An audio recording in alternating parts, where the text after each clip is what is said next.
Mohammad, senior শিক্ষক, Comilla modern high school.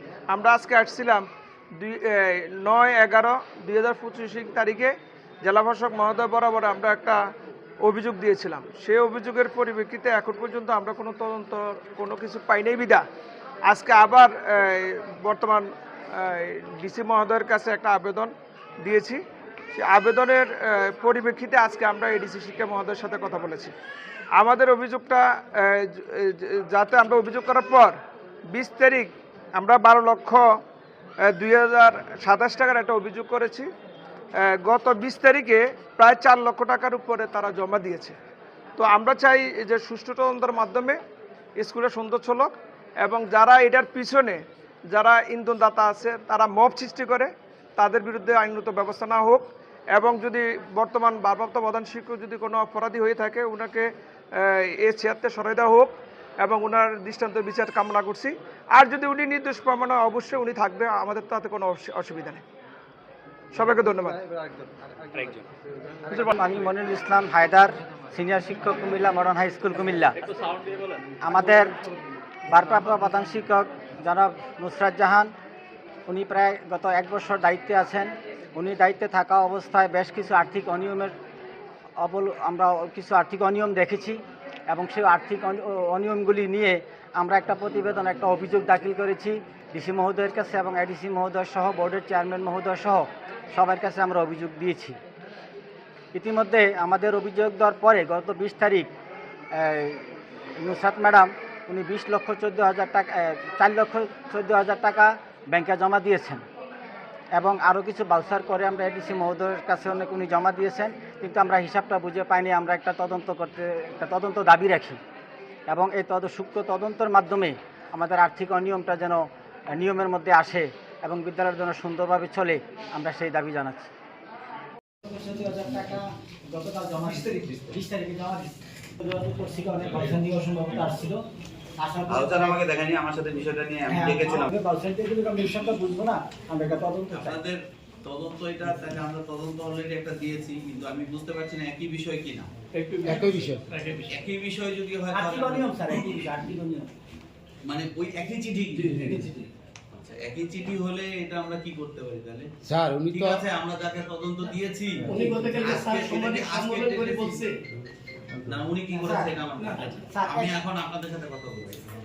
Sir একই চিঠি হলে একটু নতুনত্ব যাকে তদন্ত দেওয়া হয়েছে আমরা তাকেই এই চিঠিটাও পাঠিয়ে দেব। ঠিক আছে স্যার, উনি তো আমাদেরকে আমি একটা বিষয় বলি, কি বলে শুনেন, আমি সবার কথা শুনতে পারবো না। আপনাদের হয়তো যে মুরব্বী আছেন, আমি ওনার কথাই, আপনাদের সকল কথাই উনি বলছেন বলে আমি ধরেই নিচ্ছি এবং শিক্ষকের মর্যাদা দুটোই যাতে বজায় থাকে। আমাদের কাছে এরকম অভিযোগ বিভিন্ন জায়গা থেকে আসছে, আমাদের সাংবাদিক ভাইদের মাধ্যমেও আমি জানতে পেরেছি, আপনাদের মাধ্যমে কিন্তু আমি আজকে জানলাম। ঠিক আছে, কিন্তু আমি সাংবাদিক ভাইদের মাধ্যমে জানতে পেরেছি যে এখানে শিক্ষকদের মধ্যে বিভিন্ন স্কুল কার্যক্রম চলার সময়ও বিভিন্ন ঘটনা ঘটছে, যেটা আমার শিক্ষা কার্যক্রমকে ব্যাহত করছে। এই ধরনের কার্যক্রম মানে আমার শিক্ষার্থীদের শিক্ষার মান যদি ব্যাহত হয়, এরকম কার্যক্রমের সাথে যারাই জড়িত তাদের বিরুদ্ধে কিন্তু কঠোর আইনানুগ ব্যবস্থা গ্রহণ করা প্রয়োজন বলে আমি মনে করি। যেহেতু এটা সভাপতি সম্মানিত ডিসি স্যারকে আমি বিষয়টা জানাবো এবং স্যার জানেন, নতুন এসেছেন, তারপরও আমি নতুন অবস্থাতেও এই অনিয়মের বিষয়গুলো সম্পর্কে আমি জানিয়েছি। এটার সাথে সকলেই কম বেশি বিভিন্নভাবে আপনারা ইনভলভ মনে হচ্ছে আমার কাছে, আমি জানি না, কারণ গতদিন একটা ঘটনা ঘটেছে মনে হয় আপনাদের ওখানে, না? এখানে সাংবাদিক ভাইরা আছে, এটা বললে আপনাদের জন্য একটু বিব্রত হবে, আমি চাচ্ছি না কেউ বিব্রত হই। আমরা প্রতিষ্ঠানটা আমাদের ঐতিহ্যবাহী একটা প্রতিষ্ঠান, আমার শিক্ষার্থী, শিক্ষার মান এবং শিক্ষকের মর্যাদা দুটো বজায় রাখার দায়িত্ব আমাদের সবার। এটা আমরা একটু সবাই যেন যত্ন সহকারে দেখি, এটা একটু খেয়াল রাখবেন। ঠিক আছে, ছেলেদেরকে বিভিন্নভাবে ডেকে নিয়ে হুমকি টুমকি দিচ্ছে, আপনি কেন অভিযোগ দিলেন?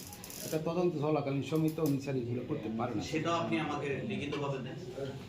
আপনি যেটা বলছেন সেটার সপক্ষে আপনি লিখিতভাবে জানান। ঠিক আছে, ওনাকেও আমি এই কথা বলেছি, উনিও আমাকে এই ধরনের কথা বলেছে। তবে স্কুলের এই সম্মান আমার কাছে মনে হচ্ছে আমাদের ব্যাহত হচ্ছে এইসব কারণে, এবং এটার জন্য সংশ্লিষ্ট প্রতিষ্ঠানের সকলেই কম বেশি দায়ী আমার কাছে মনে হয়। কিভাবে দায়ী? যে আমার প্রতিবেশী যদি না খায় তাহলে আমি দায়ী না? হ্যাঁ? দায়ী তো। আমরা আরেকটা কপি আজকে জমা দিলাম। এই জন্য স্যার আপনার সাথে পরামর্শ আমাদের তদন্ত করার জন্য একই অভিযোগ। একই অভিযোগ।